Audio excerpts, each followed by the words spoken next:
छत्रपती संभाजीनगरच्या सर्व पत्रकार मित्रांना, मीडिया कर्मींना माझा नमस्कार। आपण या आमच्या निमंत्रणानुसार आपण इथे जमलात त्याबद्दल धन्यवाद। मी इथं आमचे छत्रपती संभाजीनगरचे महाविकास आघाडीचे उमेदवार श्री चंद्रकांतजी खैरे यांच्या प्रचाराकरता आलेलो आहे। इथं उपस्थित आदरणीय श्री चंद्रकांतजी खैरे, काँग्रेस पक्षाचे जिल्ह्याचे अध्यक्ष आदित्य पटेल, प्रकाश मुंडिया, शिवसेनेचे सर्व नेते, काँग्रेसचे सर्व नेते, राष्ट्रवादी काँग्रेसचे सर्व नेते मित्रांनो, आता चौथ्या आणि पाचव्या टप्प्याची निवडणूक शिल्लक आहे। 3 टप्पे झालेले आहेत आणि एकंदरीत या देशाच्या दृष्टीने अत्यंत महत्त्वाच्या अशा निवडणुकीमध्ये पहिल्यांदाच विरोधी पक्षाच्या मताचं विभाजन होऊ नये आणि एकाच एक उमेदवार द्यावा याकरता इंडिया आघाडीची संकल्पना मांडली आणि जवळपास ती अस्तित्वात आलेली आहे। 1-2 ठिकाणी आम्हाला यश आलेलं नाही, परंतु महाराष्ट्रात महाविकास आघाडी विरुद्ध भाजपच्या नेतृत्वाखालील आघाडी अशी जवळजवळ सर्व ठिकाणी एकाच एक लढत आहे। काही 2-4 अपवाद आहेत। त्यामुळे या निवडणुकीमध्ये सर्वात महत्त्वाचं म्हणजे विरोधी पक्षाच्या मताची विभागणी ही टाळली जाणार आहे। आपल्याला माहिती आहे की भारतीय जनता पक्षाला 2014च्या आधी जेमतेम 20% कमी मतं असायची, परंतु 2014ला नरेंद्र मोदी यांनी अनेक आश्वासनं दिली, खरी खोटी, त्यातली बहुतेक आश्वासनं काही त्यांनी पूर्ण केलेली नाही, पूर्ण करायची त्यांची इच्छाही नव्हती। पण एक अच्छे दिन, गुजरात मॉडेल वगैरे वगैरे बऱ्याच घोषणा झाल्या आणि 2014ला भारतीय जनता पक्षाचा नरेंद्र मोदींचा विजय झाला, पण त्यावेळेला त्यांना 31% मतं होती। 19च्या निवडणुकीमध्ये त्या मतामध्ये 6% वाढ झाली, कारण पुलवामा बालाकोटचा भावनिक प्रश्न निर्माण झाला। या निवडणुकीमध्ये असा कुठलाही भावनिक प्रश्न नाही आहे। आता अच्छे दिन सारख्या काही घोषणा केल्या तर लोक त्यांच्यावर विश्वास ठेवणार, पण जरी आम्ही भाजपची कोर स्ट्रेंथ 30%ची धरली तरी 70% लोक हे भाजपच्या विरोधात आहेत, नरेंद्र मोदींच्या विरोधात आहेत। परंतु विरोधी पक्षाच्या मताची विभागणी होती म्हणून नरेंद्र मोदींचा पक्ष जिंकतो। यावेळेला मी सुरुवातीला सांगितल्याप्रमाणे इंडिया आघाडीनं आणि महाराष्ट्रातल्या महाविकास आघाडीनं एकाच एक उमेदवार द्यायचा प्रयत्न करून मताचं विभाजन टाळलेलं आहे। त्यामुळं इंडिया आघाडीच्या विजयाचं सर्वात मोठं सूत्र जर काय असेल तर ते एकाच एक उमेदवारी आणि विरोधी पक्षाच्या मताची विभागणी टाळणे। काही त्याला अपवाद आहेत। त्यावेळेला वंचितने काही थोडी माणसं उभी केलेली आहेत विरोधी पक्षाची मताची विभागणी करण्याचा आणि भाजपला मदत करण्याचा त्यांचा उद्देश आहे, परंतु त्याचा काही फार मोठा उपयोग होणार नाही। आतापर्यंत जे 3 टप्पे झाले आहेत त्यातले जे अंदाज आलेले आहेत, काही विश्लेषकांनी केले, काही आमचे अंदाज आहेत। महाराष्ट्रामध्ये महाविकास आघाडीचा दणदणीत विजय होताना मला दिसतो आणि भारतीय जनता पक्षाच्या खासदारांची संख्या मोठ्या प्रमाणात कमी होणार आहे आणि याच आधारावर देशामध्ये असे एकही राज्य नाही की जिथं भारतीय जनता पक्षाची संख्या वाढणार आहे, कारण बऱ्याच ठिकाणी त्यांचे सर्वात जास्त सर्वच्या सर्व उमेदवार होते आणि झाले तर तिथे कमतरता होईल पण वाढणार नाही। आणि आमचं स्पष्ट प्रतिपादन आहे की एकाही राज्यामध्ये भारतीय जनता पक्षाची संख्या वाढण्यावर कमी होईल आणि ती कमी होऊन ती इतकी कमी होईल की भारतीय जनता पक्षाला सत्तेच्या जवळपास जाता येणार नाही आणि या निवडणुकीमध्ये इंडिया आघाडीच्या विजय होऊन इंडिया आघाडीचं सरकार या ठिकाणी येणार आहे. ही निवडणूक आम्ही 5 मुद्द्यावर लढतोय. यामध्ये नरेंद्र मोदींना अर्थव्यवस्थेचं नियोजन करण्यामध्ये संपूर्ण अपयश आलेलं आहे. अर्थव्यवस्थेचा विकास दर हा गेल्या 10 वर्षाच्या तुलनेमध्ये म्हणजे मनमोहन सिंग सरकारच्या तुलनेमध्ये खूपच खाली घसरलेला आहे आणि त्याचा परिणाम म्हणजे जीवघेणी महागाई, बेरोजगारी हे थेट नरेंद्र मोदींच्या चुकीच्या आर्थिक नियोजनामुळे निर्माण झालेले प्रश्न आहेत. नरेंद्र मोदी सोडवू शकले नाहीत. या प्रश्नाबद्दल ते चकार शब्द आपल्या भाषणात बोलत नाहीत आणि त्यामुळं जनतेपुढं महागाई आणि बेरोजगारीचे प्रश्न हे असेच राहणार आहेत. अशा प्रकारचा एक नरेंद्र मोदींच्या वक्तव्यातून संदेश जातो. तिसरा महत्वाचा मुद्दा आहे शेतकऱ्यांची परिस्थिती. या देशामध्ये नरेंद्र मोदींनी अचानक 3 कृषी कायदे बदलले. त्याविरुद्ध शेतकऱ्यांनी प्रचंड मोठं आंदोलन केलं. वर्षभर चाललं. 700 लोकांनी बलिदान दिलं आणि शेवटी नरेंद्र मोदींना माघार घ्यावी लागली. या देशातील शेतकऱ्यांनी अक्षरशः नरेंद्र मोदी सरकारचं नाक मातीत घासलं आणि म्हणून नरेंद्र मोदी आता शेतकऱ्यांच्यावर सूड उगवत आहेत. जरा शेतीमालाला चांगले दर आले की नरेंद्र मोदी निर्यात बंदी घोषित करतात. साखरेवर, गव्हावर, तांदळावर निर्यात बंदी. कांदा उत्पादक शेतकरी 6 मतदारसंघामध्ये त्याचं खूप मोठं अस्तित्व आहे. कांद्याला जरा बरा दर आला होता. 40 रुपये किलो पर्यंत दर गेला होता. लगेच नरेंद्र मोदींनी निर्यात बंदी पुकारली. दर 6 रुपयावर आला. कांदा उत्पादक शेतकऱ्यांचं कोट्यवधी रुपयाचं नुकसान झालं. काल परवा विरोधी पक्षांच्या टीकेला उत्तर देताना त्यांनी कांद्याची निर्यात बंदी उठवलेली आहे, पण ती उठवताना 40% निर्यात कर लावलेला आहे आणि शेतकऱ्याच्या खिशातले 40% पैसे काढून घेतले. तर माझी या ठिकाणी मागणी आहे, एकतर महाराष्ट्राच्या मुख्यमंत्र्यांनी उपमुख्यमंत्र्यांनी नरेंद्र मोदी सरकारला विनंती केली पाहिजे महाराष्ट्र सरकारच्या वतीनं की तुम्ही ताबडतोब हा निर्यात कर रद्द करा. अन्यथा तुम्ही जर मूग गिळून गप्प बसला तर तुम्हीही शेतकऱ्यांच्या विरोधी आहात. हा निर्णय आम्हाला सगळ्यांना घ्यावा लागेल. माझी केंद्र सरकारला मागणी आहे पत्रकार परिषदेच्या माध्यमातून तुम्ही ताबडतोब महाराष्ट्राच्या शेतकऱ्यावर अन्याय केलेला तो ताबडतोब थांबवा. 40% निर्यात कर बंद करा आणि किमान निर्यात किंमत MEP जी जाहीर केली ती सुद्धा काढून टाकली तरी शेतकऱ्यांचा फायदा होईल. परंतु एका बाजूला इतकी महागाई आहे, डिझेल पेट्रोलचे दर वाढलेले आहेत, खतांचे दर वाढलेले आहेत, लागवड खर्च वाढलेला आहे, पण आजही सोयाबीनचे दर आणि कापसाचे दर 10 वर्षापूर्वी होते तितकेच दर आहेत. गेल्या आठवड्यामध्ये नरेंद्र मोदी सरकारने 1,33,000 कोटी रुपयाचं खाद्यतेल आयात केलं, सोयाबीनचे दर पाडले. म्हणजे सगळे निर्णय हे शेतकऱ्यांच्या विरोधातले निर्णय आहेत. हे शहरी उपभोक्ते जे आहेत, कन्झ्युमर्स आहेत, त्यांचं संरक्षण करणारे निर्णय आहेत. त्यामुळे या देशातील शेतकरी नरेंद्र मोदींना सत्तेतून घालवल्याशिवाय राहणार नाही. आमचा निवडणुकीचा चौथा महत्वाचा मुद्दा या राज्यातला देशातला भ्रष्टाचार.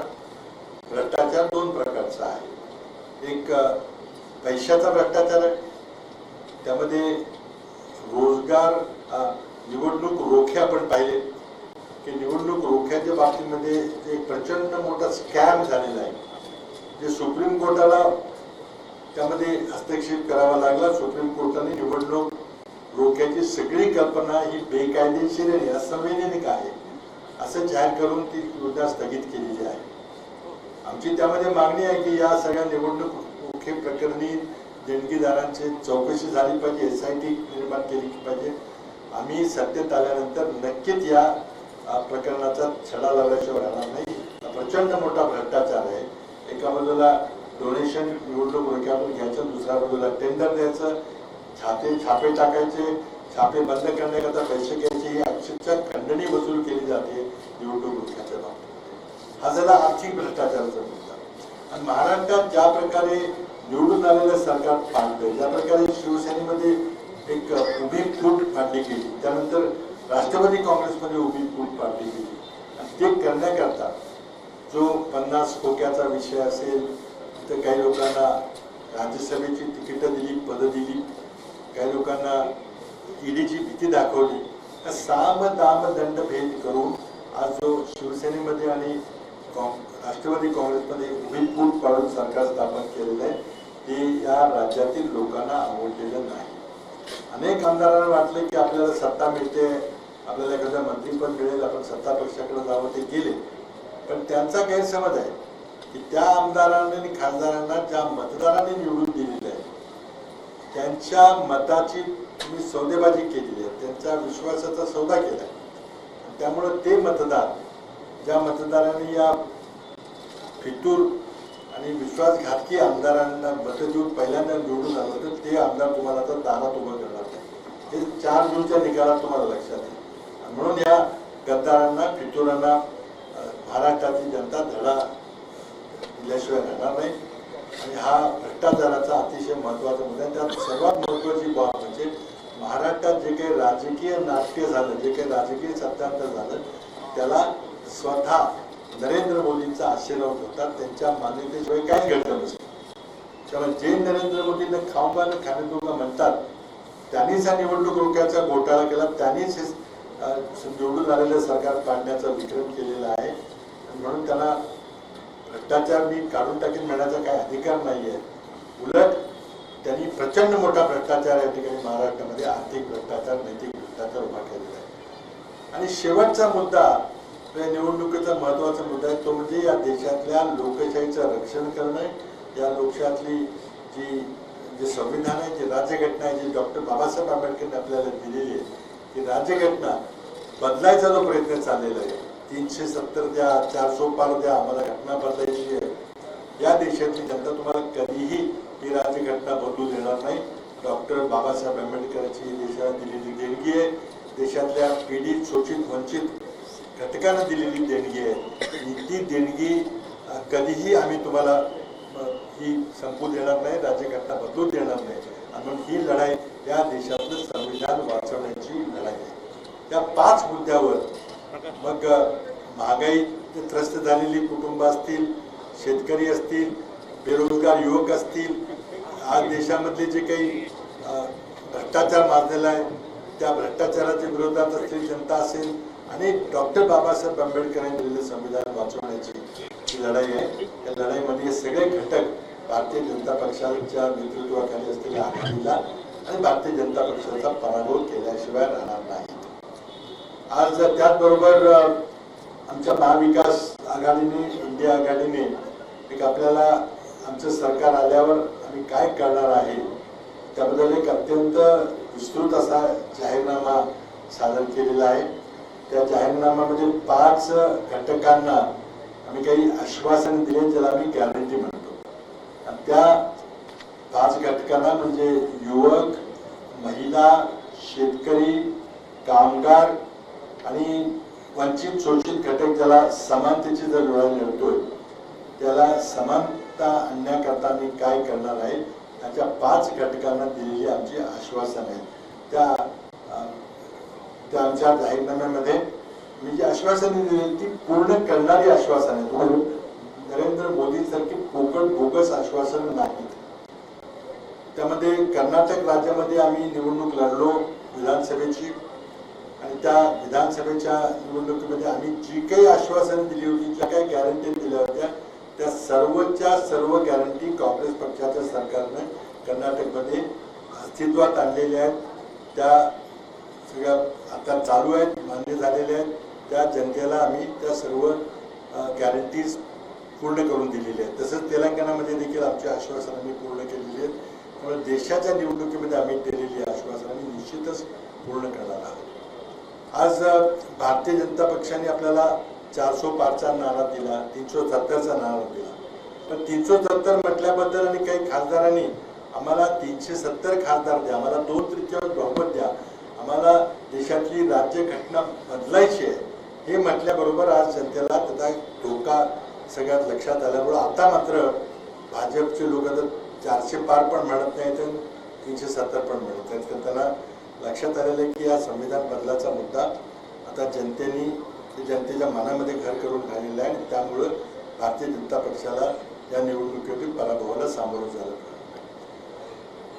दुसरा एक मुद्दा आहे की नरेंद्र मोदींची भाषणं आपण जर पाहिली तो जो पक्ष एका बाजूला 400 पार म्हणतो, 370 पार म्हणतो, त्या सरकारचं पुन्हा तिसऱ्यांदा मोदींचं सरकार येणार असं म्हटलं जातं आणि त्यानंतर ते काय काय बोलतात. पण जर तुमचं सरकार येणार असेल तर तुमच्या भाषणातून काँग्रेस पक्षाच्या जाहीरनाम्यावर टीका का, तर काँग्रेस पक्षाच्या जाहीरनाम्यामध्ये नाही आहे जे मुद्दे, ते मुद्दे घेऊन आज नरेंद्र मोदी बोलताना दिसत आहेत. त्यामध्ये महिलांचं मंगळसूत्र हिरावून घेऊ, तुमच्या दागिन्याचं ऑडिट करून ते आतंकवाद्यांना देऊ, तुमच्या घरातली एक खोली आम्ही काढून घेऊ, सरकारच्या कॉन्ट्रॅक्टमध्ये कॉन्ट्रॅक्ट देताना मुस्लिम आरक्षण देऊ, असे म्हणजे अगदी भावचळल्यासारखे मुद्दे आता बोलायला लागलेले आहेत. त्यांना त्यांच्या स्वतःच्या जाहीरनाम्याबद्दल काही बोलायचं नाहीये आणि ते काँग्रेसमध्ये नसलेले मुद्दे घेऊन ते बोलतायत. त्याचा अर्थ त्यांना आता विश्वास पटलेला आहे की त्यांचं काही सरकार येत नाही, त्यांचा आत्मविश्वास ढळलेला आहे. म्हणूनच ते आता एकच त्यांच्याकडे मुद्दा राहिलेला आहे, तो म्हणजे देशामध्ये धर्मांध शक्तींना प्रोत्साहन देऊन आज धार्मिक ध्रुवीकरण करून आज समाजामध्ये या फुटीरतावादाचं विष पेरायचा प्रयत्न चाललेला आहे. आणि जर यश मिळालं तर कदाचित अशाच प्रकारे धार्मिक ध्रुवीकरण करूनच एखाद्या जर आपल्याला यश मिळालं तर ते मिळेल असा भारतीय जनता पक्षाचा अंदाज आहे. विकासाच्या मुद्द्यावर लोक आपल्यावर विश्वास ठेवायला तयार नाहीत हे त्यांना आता कळून चुकलेलं आहे. आणि म्हणून एका बाजूला निवडणुकीमध्ये प्रचंड पैशाचा पाऊस पडून लोकांची मतं विकली याचा प्रकार ज्या ठिकाणी निवडणुका झालेल्या आहेत तिथे आपल्याला पाहायला मिळाला. ध्रुवीकरण करून काही मतं मिळतात का हा प्रयत्न चाललेला आहे. नरेंद्र मोदी स्वतःची भाषा इतकी खाली गेलेली आहे की लोक त्यांना भयंकर प्रचंड त्यांना राग आणि संताप आलेला आहे. आणि एकंदरीतच या निवडणुकीमध्ये आज महाविकास आघाडीतर्फे शिवसेना उद्धव बाळासाहेब ठाकरे गटातर्फे आपले अत्यंत ज्येष्ठ नेते चंद्रकांतजी खैरे यांना पुन्हा आमच्या महाविकास आघाडीतर्फे, इंडिया आघाडीतर्फे, शिवसेनेतर्फे त्यांना छत्रपती संभाजीनगर लोकसभा निवडणुकीची उमेदवारी दिलेली आहे. चंद्रकांतजींनी एका वेळेला संसदेमध्ये आम्ही काम केले, आम्ही जुने सहकारी आहोत. मी त्यांचं संसदेतलं काम पाहिलेलं आहे. अत्यंत चिकाटीनं जनतेची कामं करणारा हा नेता आहे. तुम्हाला सगळ्यांना उपलब्ध असणारा नेता आहे. आज संभाजीनगरचे खूप अनेक प्रश्न आहेत. पाण्याचा मोठा ज्वलंत प्रश्न आहे. त्यातले काही प्रश्न राज्य पातळीवरचे आहेत, काही दिल्लीच्या पातळीवरचे आहेत, काही स्थानिक पातळी कॉर्पोरेशनच्या पातळीवरचे आहेत. परंतु आज ज्या प्रकारे या ठिकाणी कॉर्पोरेशनचं राज्य केलं गेलं, मी मुख्यमंत्री असतानाही पाहतो मी, तर खूप प्रश्न आपले या ठिकाणी सोडवायचे. पाण्याचा फार मोठा गंभीर प्रश्न आहे. मी मुख्यमंत्री असताना इथं शेंद्रा बेडकीनला मोठी औद्योगिक वसाहत व्हावी म्हणून मी प्रयत्न केले. इथं जायकवाडीचं पाणी आम्ही तिथं 800 कोटीची योजना आणून दिलं. पण इथं फार मोठं किंवा काही औद्योगिकरण झालेलं दिसत नाही. आज युवकांच्या समोर प्रचंड मोठा नोकऱ्यांचा प्रश्न आहे. पण इथं संभाजीनगरमध्ये जे औद्योगिकरण व्हायला पाहिजे होतं ज्याची सुरुवात आम्ही केली होती, मग दिल्ली मुंबई इंडस्ट्रियल कॉरिडॉर असेल किंवा नॅशनल इन्व्हेस्टमेंट अँड मॅन्युफॅक्चरिंग झोनची आम्ही कल्पना या ठिकाणी केली होती. शेंद्रा बेडकीनमध्ये ते औद्योगिक प्रकल्प मोठे आणायचे, ते मोठ्या मोठ्या औद्योगिक महानगर स्थापन करायचे, काहीच झालेलं नाही. आज आपण पाहतो तर औरंगाबादचा आणि छत्रपती संभाजीनगरचा विकास हा खुंटलेला आहे. विशेष खुंटलेला युवकांच्या पुढे अंधकारमय भविष्य आहे. शेतकऱ्यांना तर मोदी त्यांच्यावर सूड घेतात मगाशी मी सांगितलं, आणि शेतकऱ्यांची परिस्थिती फार गंभीर आहे. पण आज इथं पाण्याचा प्रश्न जर योग्य प्रकारे सुटला नाही. खूप काही मोठ्या घोषणा भाजपच्या नेत्यांनी इथं केल्या होत्या, आम्ही इकडचं पाणी आणतो तिकडचं आणतो, काही झालेलं नाही. त्यामुळे सगळं भारतीय जनता पक्षाच्या केंद्र सरकारचं असेल, राज्य सरकारमध्ये भारतीय जनता पक्षाचं सरकार असेल त्यावेळेला असेल, कॉर्पोरेशन असतील, आज त्यांना सर्वांना संपूर्णपणे अपयश मिळालेलं आहे. म्हणून आज आपण पुन्हा एकदा चंद्रकांतजी खैरे यांचा जर का कार्यक्षम आमदार, जनतेतला आमदार, तुमच्यातला आमदार, तुम्हाला सगळ्यांना रात्रंदिवस उपलब्ध असणारा खासदार, असा खासदार आपल्याला या निवडणुकीमध्ये निवडून द्यायचा आहे. मला खात्री इथं जरी तिरंगी लढाई असली तरी शेवटी मला वाटतं की इंडिया आघाडीच्या मताच्या विभागणी टाळण्याच्या राजकारणामुळं आज इथं महाराष्ट्रात सुद्धा विजय होणार आहे, छत्रपती संभाजीनगरमध्ये विजय होणार आहे, देशात इंडिया आघाडीचं सरकार येणार आहे. हे मी नुसतंच कोकण वर्गांना सांगतो असं नाहीये, तर तुम्हाला आकडेवारी नुसार मला सांगू इच्छितो की देशातील जनतेने एक मोदींच्या विरोधातली एक सुप्त लाट आम्हाला दिसते आणि मोदी सरकार बदलण्याचा निर्णय या देशातील जनतेने घेतलेला आहे. मला खात्री आहे की छत्रपती संभाजीनगरचे मतदार देखील आज या ठिकाणी सत्तांतर करण्याकरता चंद्रकांतजी खैरे यांना प्रचंड बहुमताने निवडून देतील. आमचे नेते उद्धवजी आपल्याकडे येणार आहेत, आपल्याला सभा घेणार आहेत. मी काल उद्धवजीची आमची पिंपरी चिंचवड भागामध्ये मोठी सभा झाली. आज इथं सुषमाताई अंधारे इथं आपल्याला प्रचाराकरता इथं आलेले आहेत. एक अत्यंत चांगलं वातावरण महाराष्ट्रामध्ये आम्हाला दिसतंय. महाराष्ट्रामध्ये आमचं बहुमत निश्चितच मिळणार आहे, पण देशामध्ये इंडिया आघाडीचं सरकार येणार आहे. त्यामुळं आपल्या माध्यमातून आपण लोकांना आमचा संदेश पोचवायची आपल्याला विनंती करतो की आपण आमच्या महाविकास आघाडीचे उमेदवार चंद्रकांतजी खैरे त्यांना आशीर्वाद द्यावा, त्यांना निवडून द्यावं, त्यांना खासदार करून पाठवावं आणि छत्रपती संभाजीनगरचे सर्व प्रश्न सोडवण्याला मदत करावी. धन्यवाद.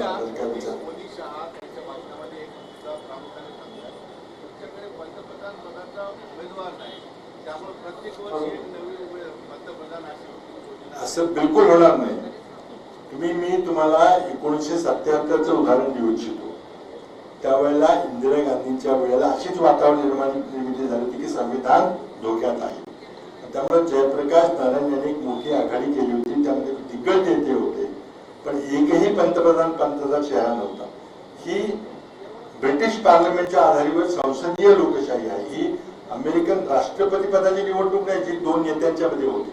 त्यामुळे दोन विचारधारेची, दोन पक्षाची, दोन आघाड्यांची लढाई होणार आहे आणि शेवटी जी आघाडी जास्त खासदार करून विजयी होईल, ज्या आघाडीला बहुमत मिळेल, ती आघाडी आपला नेता निवडेल आणि तो नेता पंतप्रधान होईल. आणि बिलकुल त्यामुळं 5 पंतप्रधान 10 पंतप्रधान हे नुसत्या बोलण्याच्या गप्पा आहेत असं बिलकुल नाहीये. 77 सारखी निवडणूक चाललेली आहे.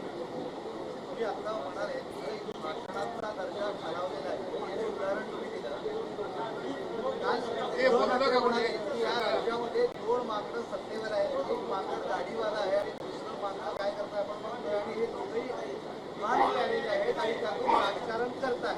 हे उद्धव ठाकरे म्हणाले. देवेंद्र फडणवीस म्हणाले की उद्धव ठाकरे यांचं मानसिक संतुलन बिघडलेलं आहे, त्यांना एका चांगल्या डॉक्टरची गरज आहे, तातडीने उपचार घ्यावे, नाही तर यापेक्षा वाईट. ही भाषा सांगितली मी तुम्हाला. नाही, मला काय दुःख याचं होतंय की ठीक आहे, राज्यात काही कोणी वक्तव्य केलं असेल पण त्याला सुरुवात कोणी केलेली आहे. सुरुवात ही प्रधानमंत्री मोदींनी केली आहे. त्यांची भाषेचं आपण विश्लेषण कोणी करत नाही, मीडियाचे मित्र आमचे करत नाही, पण त्यांची भाषा जर आपण बघितली तर तुमच्या जाहीरनाम्याबद्दल बोलताय का? तुम्ही सत्तेत आले तर तुम्ही काय करणार आहे, लोकांचे प्रश्न कसे सोडवणार बोलताय का?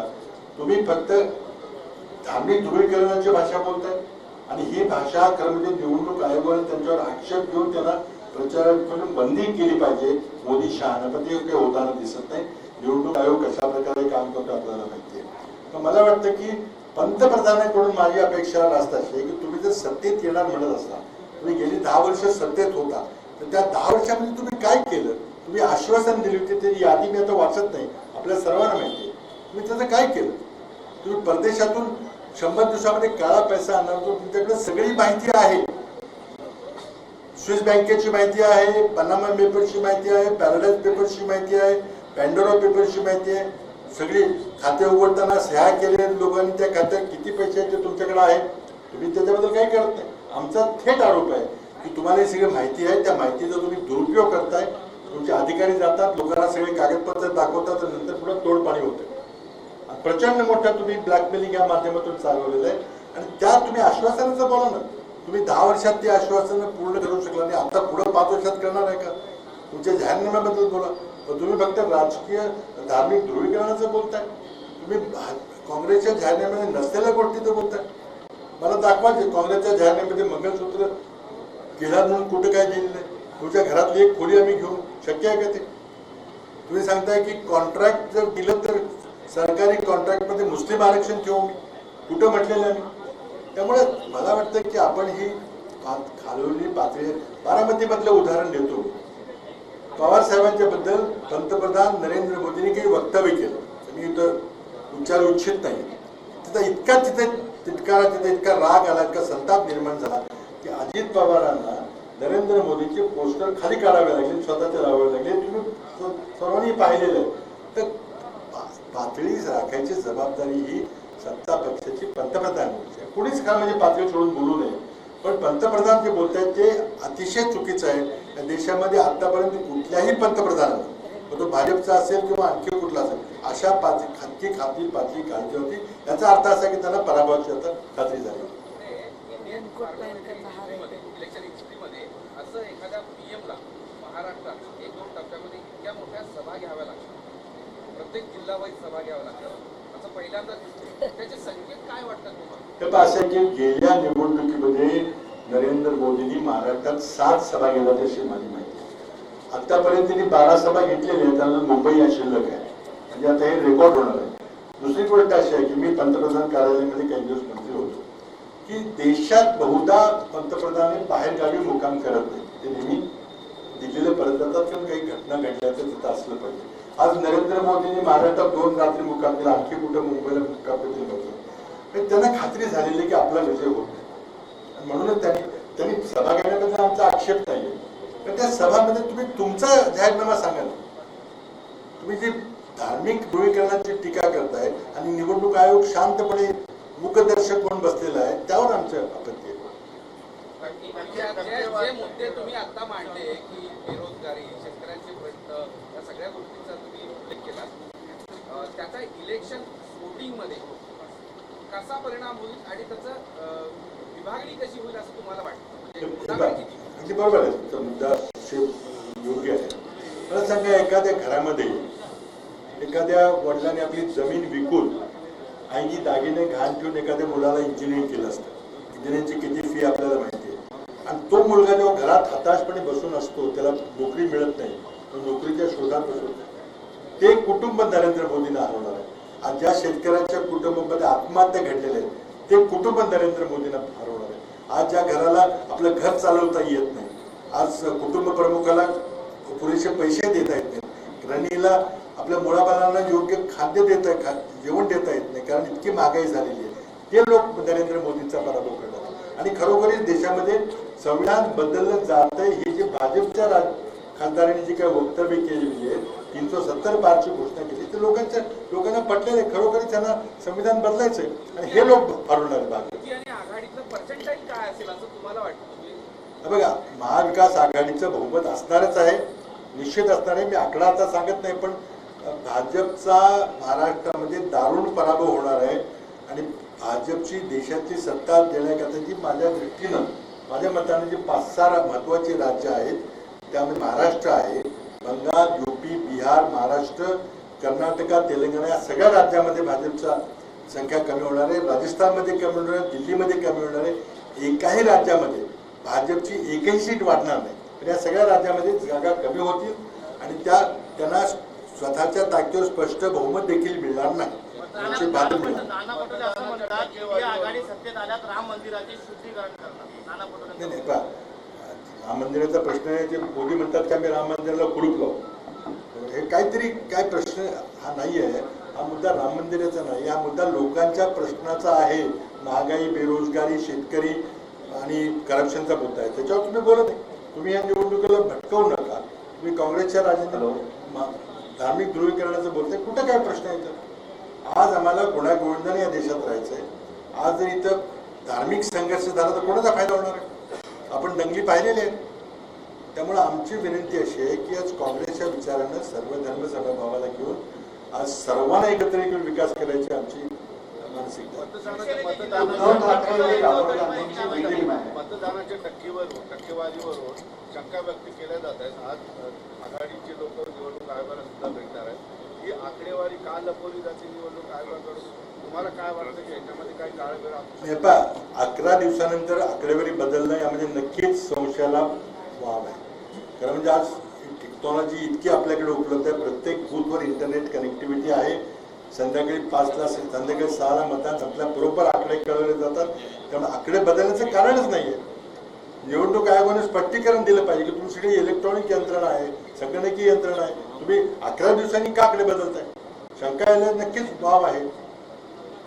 शिवसेनेचे जिल्हा प्रमुख सुधाकर बडगुजर यांच्यावरती निवडणुकीच्या काळामध्ये दडीपारीची कारवाई करण्यात आली आहे.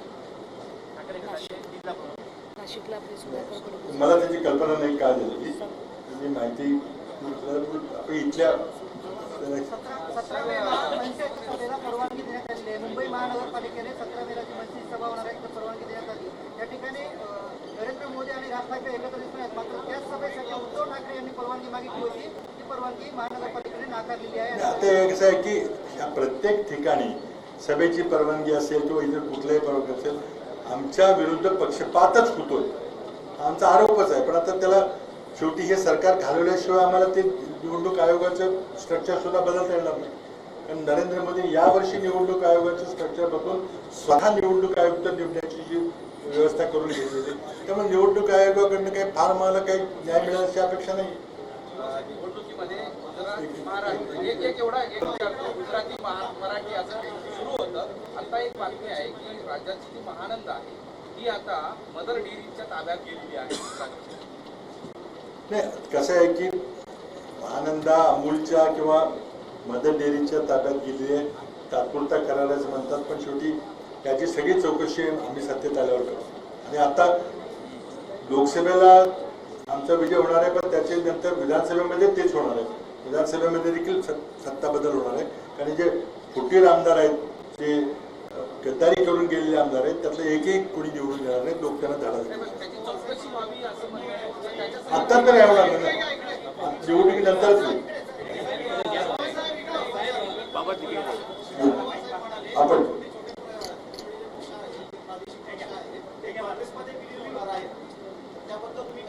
असं आहे की ती मी मुलाखत शरद पवार यांची मुलाखत पाहिली की त्यांचं मत आहे की निवडणुकीनंतर असे काही बदल होतील आणि बरेचसे छोटे पक्ष आणि काही प्रादेशिक पक्ष कदाचित काँग्रेसच्या जवळ येतील किंवा विलीनही होतील. पण त्याबद्दल मी पाहिलेलं आहे त्या आपण जिचा उल्लेख करता इंडियन एक्सप्रेसची मुलाखत त्याची.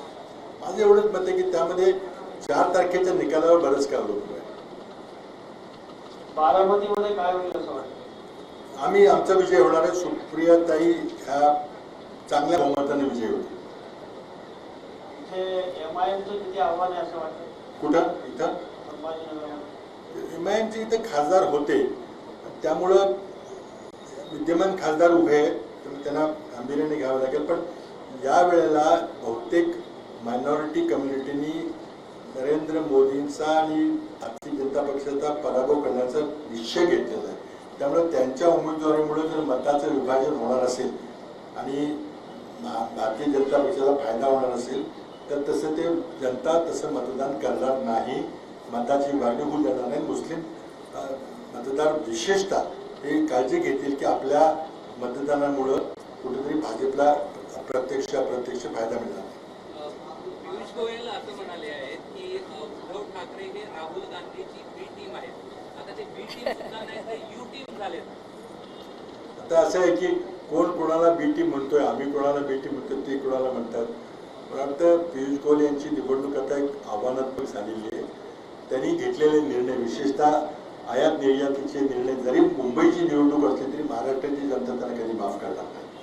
त्यामुळे तिथेही निवडणूक खूप चांगली चाललेली आहे. त्यांनी निवडणुकीकरता कुणावरही काय आरोप केले तरी मूळ मुद्दा जो आहे तुम्ही गेल्या 10 वर्षामध्ये जनतेचे प्रश्न सोडवायला अपयशी ठरले. प्रफुल्ल पटेलांनी आपल्यावरती काही आरोप केले आपण त्यांची बदनामी केली असं देखील त्यांनी मला त्यांची मुलाखत मी पाहिलेली नाही की त्यांनी कुठलीही त्यांची बदनामी केली मला काही माहिती मी पाहावं लागेल. मला माझे त्यांचे चांगले संबंध आहेत. त्यांच्याबद्दल बोलायचाही काही प्रश्न नाही किंवा त्यांची बदनामी करायचा काही प्रश्न नाही. तर आमची चांगल्या प्रकारे आघाडी मिळेल आणि भाजपची संख्या खूप कमी होईल. 40 जागा आकडा मी सांगत नाही, पण खूप चांगला आमचा परफॉर्मन्स होईल आणि भाजपच्या ज्या 23 जागा आज आहेत त्यांच्या ते खूप कमी होईल. ठीक है, मैंने आपने पूछा कोणी विचारलं? हां, राहुल गांधी हे आमच्या काँग्रेस पक्षाचे ज्येष्ठ नेते आहेत, ते माझे अध्यक्ष आहेत. पण त्यांनी आणि आमच्या नेत्यांनी स्पष्टपणे सांगितलेलं आहे की ही लढाई दोन विचारधारेची लढाई आहे, दोन आघाड्यांची लढाई आहे. एकदा निकाल लागला, ज्या आघाडीचे जास्त खासदार येतील ते आपला नेता निवडतील. महाराष्ट्रामध्ये विधानसभेमध्ये हाच पॅटर्न राहील का? आता या निकालावर बरंच काय अवलंबून राहील. एकदा सत्तांतर झालं की मग हा पॅटर्न जर चांगला चालला तर निश्चितच हा पुढे ठेवला जाईल, पण निकालानंतर ते ठरेल. तेच आम्हालाही कळत नाही, कारण ते अदानी हे त्यांच्या गळातले ताईत होते आणि आता असं म्हणतात की अदानी अंबानी ने चोरी किया हुआ पैसा वो राहुल जी को या किसी को कांग्रेस पार्टी को चोरी किया हुआ पैसा और वो बोरिया भर के टेम्पो भर के जा रहे हैं. मतलब मोदी जी पहली बार कह रहे हैं कि अदानी अंबानी चोरी कर रहे हैं, उसका वही स्पष्टीकरण करेंगे. चोरी करे तो बाहर कैसे है?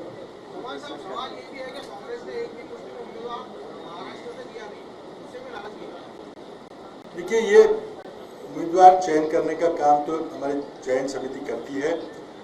हमने पिछली बार दोनों बार 14 में और 19 में एक मिनोरिटी का कैंडिडेट किया था. हमारी मंशा तो थी देना चाहिए, लेकिन कुछ बात बन नहीं पाई होगी क्योंकि 3 पार्टियां लड़ रही है, थोड़ा सा एक दूसरे से बातचीत भी करनी पड़ती है. तो मैं नहीं जानता कि किस परिस्थिति में हमारे कुछ क्लेमेंट थे, अच्छे उम्मीदवार थे, अच्छे नेते थे, नेतागण थे जो इच्छुक थे चुनाव लड़ने में, लेकिन शायद नहीं दे सके.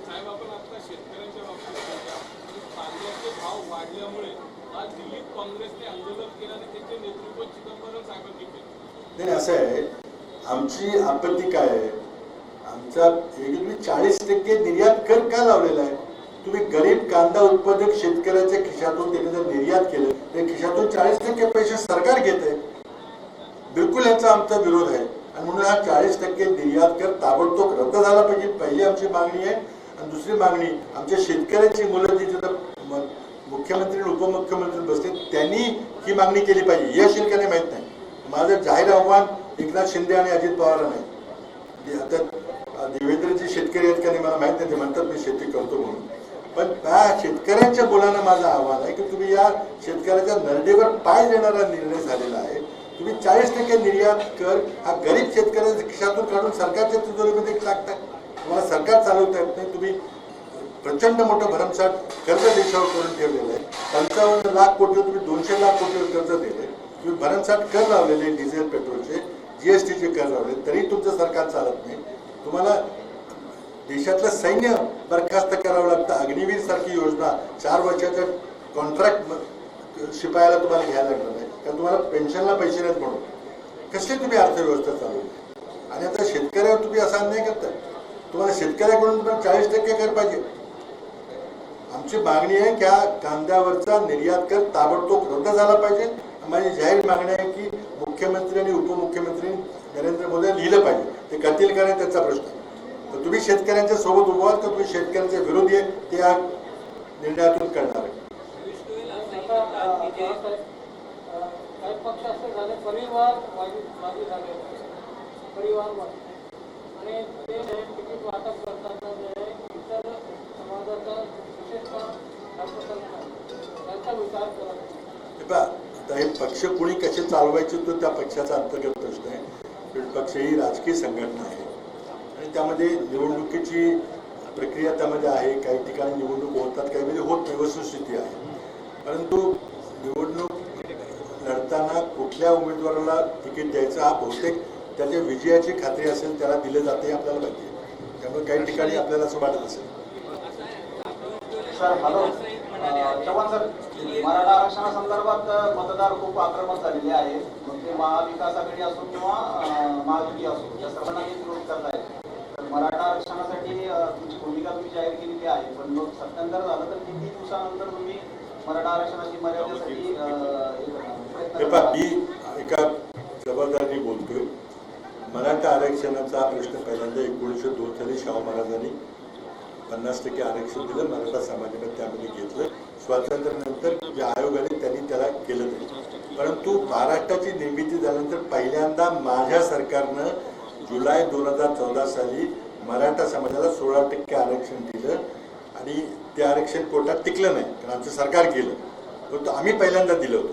माझ्या मंत्रिमंडळानं मराठा समाजाला 16% आरक्षण दिलं होतं. कारण आमची क्रेडिबिलिटी आमच्याबद्दल विचार करताना एका विशिष्ट प्रकारे केला पाहिजे. आता देवेंद्र फडणवीसांनी फसवलंय. 2018 मध्ये जो कायदा केला तो कायदा करायचा त्यांना अधिकार नव्हता, कारण त्याच्या आधी नरेंद्र मोदींनी राज्याचे अधिकार काढून घेतले होते. तरी त्यांनी तो कायदा केला, फसवलं सगळ्यांना, आणि शेवटी सुप्रीम कोर्टाने तो रद्द केला. आता देखील मिळेल का नाही याबद्दल अनिश्चित आहे. कारण मला वाटतं की मराठा समाजाने निर्णय घेतला की ज्या लोकांनी मराठा समाजाला फसवलेलं आहे त्याला ते निवडणुकीमध्ये विरोध करणार. पियुष गोयल असंही म्हणतात की महाराष्ट्रातले जे प्रादेशिक पक्ष आहेत ते प्रादेशिक म्हणण्याच्या लायकीचे राहिलेले नाहीत आणि त्यामुळे सोनिया, उद्धव ठाकरे, आदित्य ठाकरे हे लवकरच काँग्रेस जॉईन करतील. आता ते फार मोठे राजकीय विश्लेषक आहेत, त्यांनी त्यांच्या निवडणुकीची काळजी करावी. म्हटलं जे काही होईल 4 नंतर ते होईल, पाहू, सगळेच पाहू, पण कोण कुठं जाते काय करते. पवार साहेबांनी काही विधान केलेलं आहे की छोटे पक्ष मत होते, बघू आपण काय होतं. आधी ही निवडणूक तुम्ही जिंका पहिल्यांदा मिळवलं आणि असे लोकांच्या विरोधी कायदे करू नका. धन्यवाद, थँक्यू. एबीपी माझा, उघडा डोळे बघा नीट.